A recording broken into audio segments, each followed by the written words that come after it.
বকুলপুর গ্রামে বাস করত রমেশ নামের এক গরিব কৃষক। সে তার জমিতে চাষ করে কোনো রকমে তার সংসার চালাতো। গিন্নি, ও গিন্নি, কোথায় গেলে? কি হয়েছে? সকাল সকাল এত ডাকাডাকি কিসের? গামছাটা দাও দেখি, মাঠে যাব। দাঁড়াও, দিচ্ছি।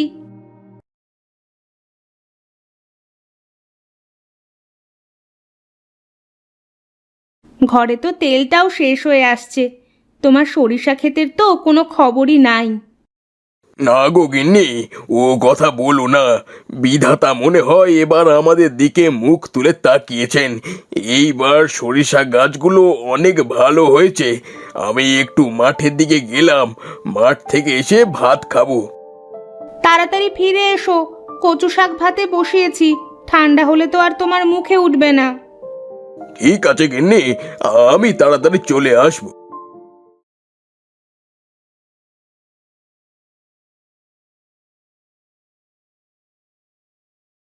রমেশ মাঠে চলে আসে। মাঠে এসে রমেশের মহিনের সাথে দেখা হয়। কি গো মহিন ভাই, সূর্য আজ কোন দিকে উঠেছে? তুমি আজ এত সকাল সকাল মাঠে কি করছো? সরিষা গাছগুলো দেখতে এসেছিলাম রমেশ ভাই।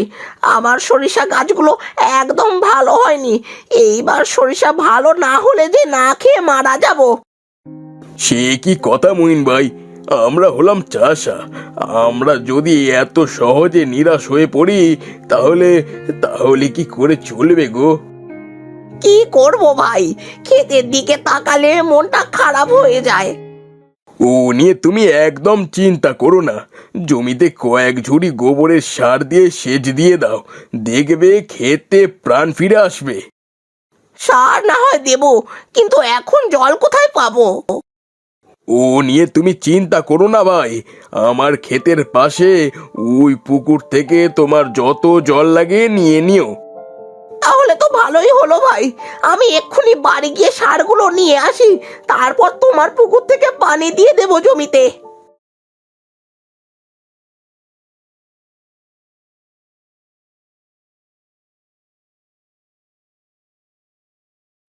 গিন্নি, ও গিন্নি, কোথায় তুমি? তুমি এসেছো? আমি সেই কখন থেকে ভাত নিয়ে তোমার জন্য বসে আছি। এই নাও, দুমুঠো খেয়ে নাও। ওগো শুনছো, বাড়িতে না তেল শেষ হয়ে গেছে। রান্না করব কি দিয়ে? আর কিছু কাঁচা বাজারও করতে হবে। কয়েকদিন আগে না তেল কিনে নিয়ে আসলাম, সব শেষ হয়ে গেছে। আচ্ছা, বাজারের ব্যাগ দাও, বাজার থেকে তেল কিনে নিয়ে আসি।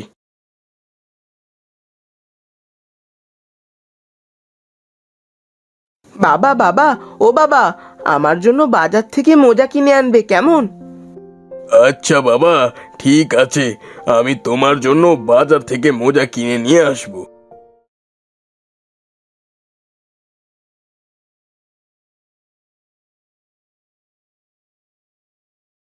রমেশ বাজারে যাওয়ার পথে দেখতে পায় অনেকগুলো কৃষক বসে রেডিওতে কি যেন শুনছে। রমেশ ওদের কাছে যায়। কি ভাইয়া, তোমরা সবাই মিলে বসে রেডিওতে কি শুনছো? সে আর বলো না, এবার মনে হয় আমাদের কপাল পড়লো। সে কি অলক্ষণে কথা, কি হয়েছে গো, আমাকে একটু বলো। শহরের আবহাওয়া কেন্দ্র থেকে খবর শোনা যাচ্ছে এবছর নাকি আর কোনো বৃষ্টি নেই। খরায় নাকি মাঠঘাট সব শুকিয়ে যাবে। তাহলে কি হবে? এখন আমার পুকুরের জলটাও তো প্রায় শুকিয়ে এসেছে। ফসলে ঠিক মতো সেচ না দিতে পারলে ফসলগুলো তো মারা যাবে। কি আর করা যাবে, বিধাতা কপালে যা লিখেছে তাই তো হবে।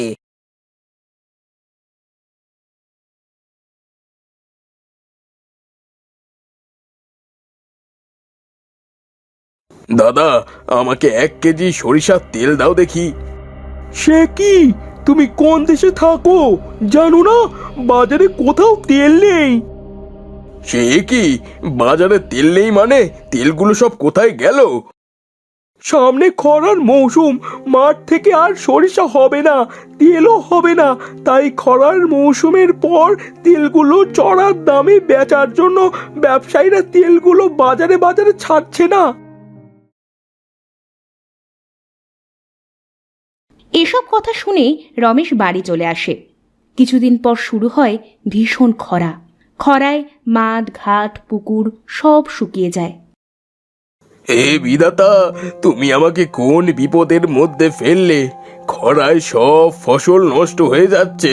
তুমি এই বিপদ থেকে আমাদের রক্ষা করো বিধাতা। এভাবে বেশ কিছুদিন কেটে যায়।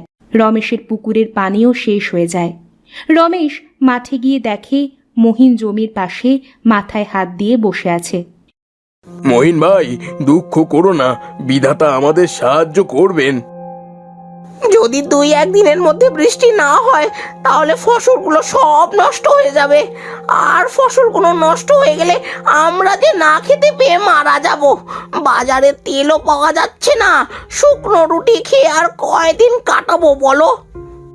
বিধাতার ওপরে ভরসা রাখো, তিনি নিশ্চয়ই কিছু একটা করবেন। আমি চলি ভাই।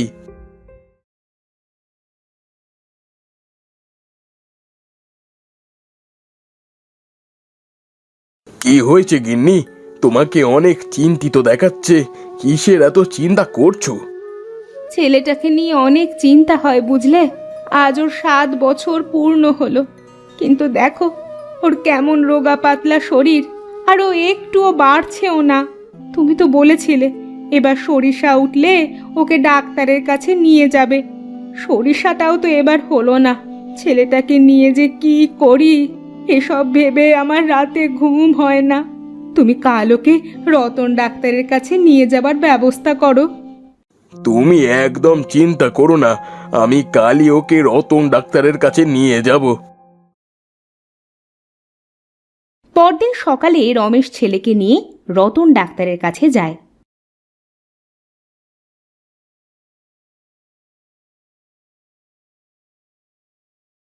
আরে মহিন, কি অবস্থা? তোমার তো আজকাল দেখাই মেলে না। তা আমার কাছে হঠাৎ কি মনে করে?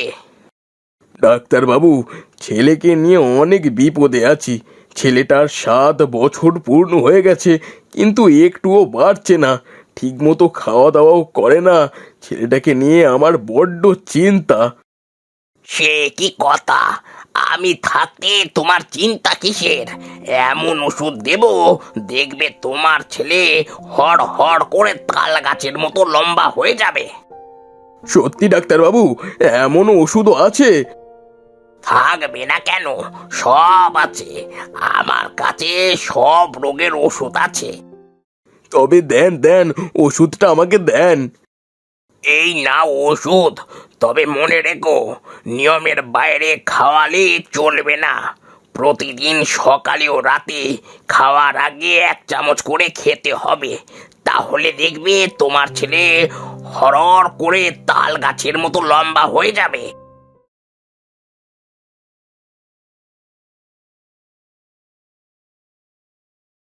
এরপর মহিন আর তার ছেলে রাজু দোকানে যায় তার ফসলগুলো খরা থেকে বাঁচানোর জন্য কোনো ওষুধ পাওয়া যায় কিনা তা দেখতে।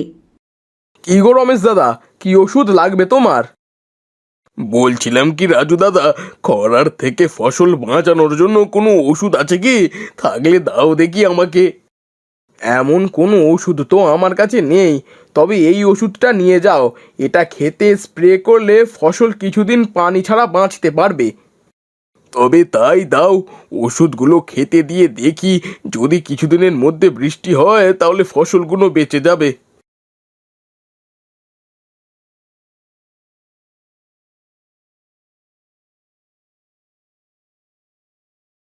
গিন্নি, ও গিন্নি, কই তুমি?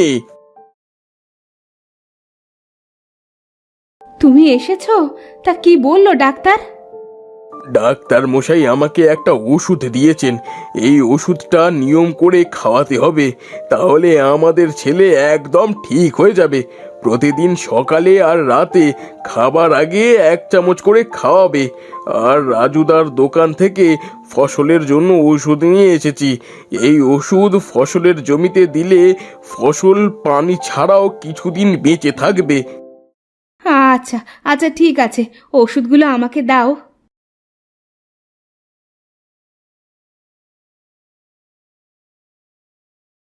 পরের দিন খুব ভোরে রমেশ তার ক্ষেতে ওষুধগুলো স্প্রে করে দেয়। স্প্রে করা শেষে রমেশ একটু দম নিতে বসে। হঠাৎ সে লক্ষ্য করে সে ভুল করে ফসলের ওষুধের জায়গায় তার ছেলের ওষুধ নিয়ে চলে এসেছে। হায় হায়, আমি কি করলাম? কোন ওষুধের জায়গায় কোন ওষুধ খেতে দিয়ে দিলাম? এদিকে তো খাবার বেলা হয়ে গেল। গিন্নি যদি ওদিকে ফসলের ওষুধটা ছেলেটাকে খাইয়ে দেয় তাহলে তো সর্বনাশ হয়ে যাবে।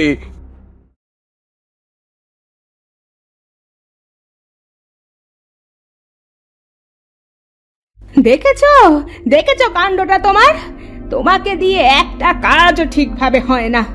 যে কাণ্ড বাঁধিয়েছ তাতে ফসলগুলো বাঁচবে কিনা সন্দেহ। আর আমার কপাল ভালো, আমি ছেলেটাকে ওষুধটা খাওয়াইনি। যদি ওষুধটা ছেলেটাকে খাওয়াই দিতাম তাহলে কি কাণ্ড হতো বলো তো?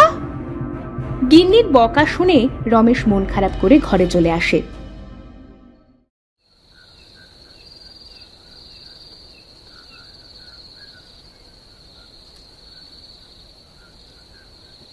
আমাকে তুমি মাফ করে দাও, আমার ভুল হয়ে গেছে। কথাগুলো আমার ওইভাবে বলা উচিত হয়নি। যদি ছেলেটার কিছু হয়ে যেত, এইসব ভেবে আমি একটু বেশিই বলে ফেলেছি। আমি তোমার কথায় কিছু মনে করিনি গিন্নি। এই ওষুধের জন্য যদি ফসল নষ্ট হয়ে যায় আমি সেই চিন্তাই করছি। দেখো, কিছুই হবে না। অনেক রাত হয়েছে, এখন খাবে এসো। আমার খিদে নেই, তুমি খাও গে যাও, আমার খেতে ইচ্ছে করছে না।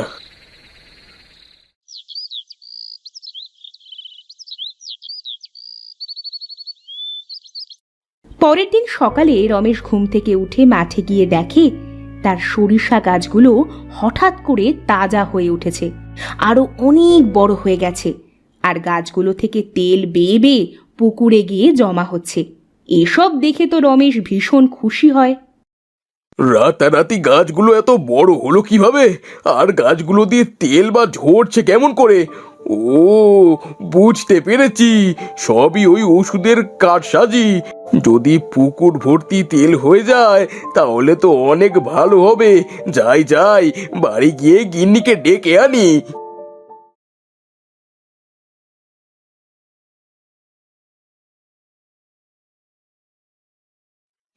এটা কেমন করে হলো গো? গাছ থেকে তেল ঝরে ঝরে পুকুরে গিয়ে জমা হচ্ছে। এভাবে চলতে থাকলে তো তেলের পুকুর হয়ে যাবে। আমরা পুকুরে তেল চাষ করতে পারবো। গিন্নি, আমি রতন ডাক্তারের কাছে গেলাম গো।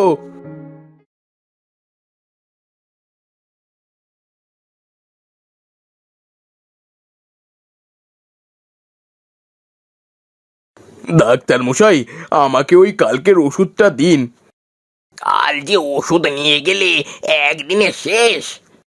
ওষুধটা হারিয়ে গেছে ডাক্তার বাবু।